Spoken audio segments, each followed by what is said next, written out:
The internet, how's it going? Welcome to another episode of the Jongravesshow. And today I was looking at Parasyte episode 13. And really, there are some things in this episode that really did kind of make me stand out and really look at this episode and saying, like, this shit is really starting to get, I mean, like, no matter how good this anime really is, it's starting to get to that point in which that it's really starting, or at least, like, it's not starting, but or at least like on the fundamental parts of what I like about it, it's not starting about that. But for the main part now, they're really talking about the evil federation or the evil corporation of parasites who basically run Tokyo.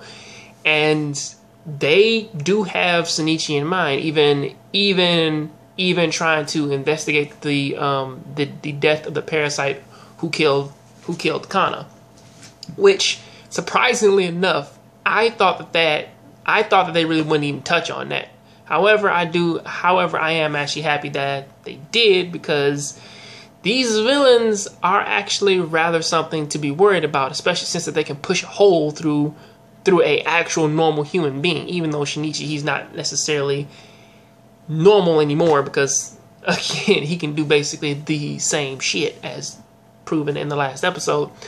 However, they do put him underneath the guidance of, I believe her name was Ryuko. I believe that was her past identity, because now she has a brand new one. But they do put responsibility of dealing with him under her, or Shinichi under her.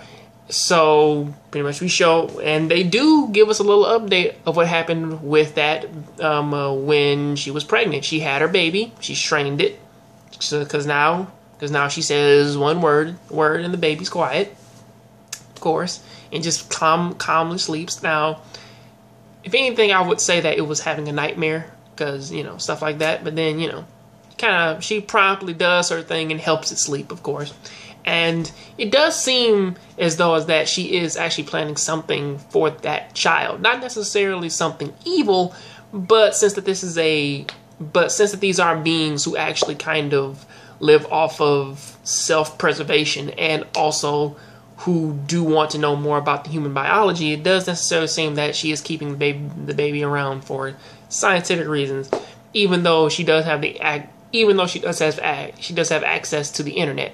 However, she does seem to be the only parasite who actually does seem to be growing past the thing of them not having empathy. She does seem to kind of be growing more towards something that does have care for another, especially since that she is the only mother parasite who actually does have a child. So there is that. However, cutting on from that though, she does hire a private detective to spy on Shinichi, and also we do have the biggest moment, or at least like the biggest dick move of practically all of his friends at school, especially since that they know that he currently was dealing with a friend's death. Not necessarily his mother's, because he really hasn't said anything about that. However, his friend's death. They do know about Kana, and they do know that he was the person who was with her at the time of her death. However, they proceed to talk. However, understandably, they do talk about him behind his back, you know, asking questions of like who did it, you know, stuff like that. And they know who did it, but they're asking the question of why doesn't it bother him as much? And the more realistic reason, and also throwing on top of that of him having like a drastic change, especially since him leaving school, not necessarily because of Kana's death, but because Miki got found out because of that, and also them trying to kill the private detective, which does seem to prove that Miki really will kill any fucking body who does tend to find him, even though he does have the prime evidence, and nobody will necessarily believe him. Because really, the only real thing that the guy really had was a video camera, which is weird, because I'm like, why didn't you use your phone? But whatever. But going on from that, you know, they do see him kind of having something that is wrong. You know, something's clearly bothering him. He does want to tell his most trusted people about what's happening to him, and also, you know, he needs somebody to kind of confide in, even though necessarily it's just me, but at the end of the day, that's him just talking to himself. He needs an outside source, somebody who's not connected to him by, you know, the shoulder and shit. So there is that. But looking at this episode, it was one of the better ones. Even giving him and his girlfriend Murono some time together. Even her showing an outburst about him going to see Kana. However, I did have a problem with the ending though, at first. But then I thought about it.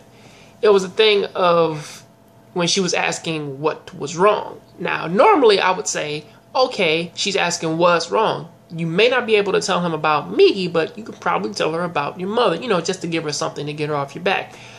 However, that's still something that's probably bothering him. I mean, like, judging from Ryuko's baby, it's only possibly been about like 10 months. 9 or 10 months, give or take. And with that, you still have to think, it's like, that's probably still fucking with him, especially since that she was still pregnant at the time. She was about like 4 to 5 months pregnant around the time when like his mother died. So at the very least, it hasn't even been like a year yet since he had to deal with this tragedy. And also things like this, they never leave you.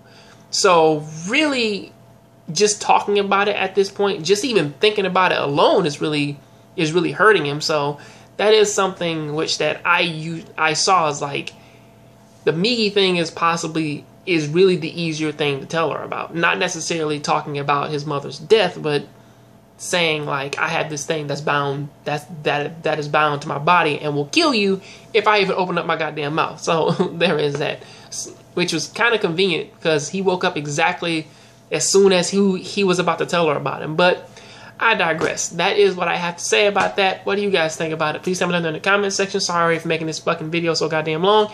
And I'll catch you guys on the next Jongravesshow. I'm out.